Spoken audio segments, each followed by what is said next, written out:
Hello दोस्तों, आज हम आपको महात्मा बुद्ध की एक ऐसी कहानी सुनाने जा रहे हैं जिसमें उनका हृदय करुणा से भर गया और उनके आंखों में आंसू आ गए। आखिर क्यों आए बुद्ध की आंखों में आंसू? महात्मा बुद्ध एक दिन भ्रमण पर गए थे। काफ़ी थक गए थे। रास्ते में एक आम का बगीचा दिखाई दिया। वे वहाँ रुक गए, नीचे गिरे हुए मीठे मीठे आम खाए और आराम करने लगे। तभी वहाँ कुछ युवकों का झुंड आ गया। युवक पत्थर मारकर पेड़ पर लगे हुए आम गिराने लगे। पेड़ के दूसरी तरफ महात्मा बुद्ध आराम कर रहे थे। एक युवक ने पत्थर फेंका तो वह आम को न लगकर महात्मा बुद्ध के माथे पर जा लगा। उनके माथे से खून बहने लगा।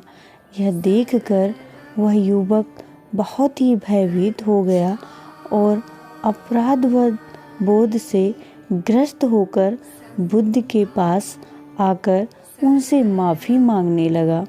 बुद्ध की आंखों में आंसू आ गए। युवकों ने सोचा कि बुद्ध के माथे पर बहुत ही पीड़ा हो रही है, जिसकी वजह से उनकी आंखों में आंसू आ गए हैं।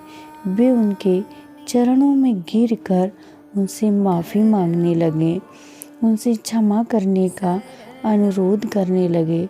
उनमें से एक ने कहा, हमसे भारी भूल हो गई, हमने आपको पत्थर मारकर रुला दिया। इस पर बुद्ध ने कहा, बच्चों, मैं इसलिए दुखी नहीं हूँ कि तुमने मुझे पत्थर मारा।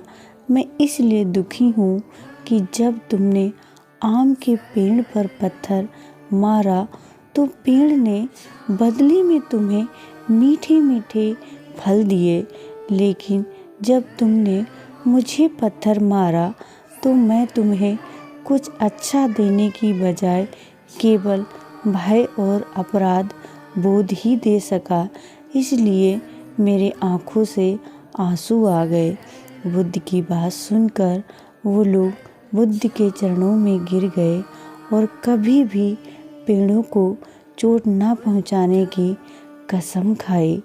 दोस्तों, इस स्टोरी से हमें यह सीख मिलती है कि भलाई करना हमारे स्वभाव में होना चाहिए, भले ही वह भलाई हमको किसी बुराई के बदले में मिली हो। हमारा स्वभाव हमेशा ही दूसरों की मदद करने वाला होना चाहिए।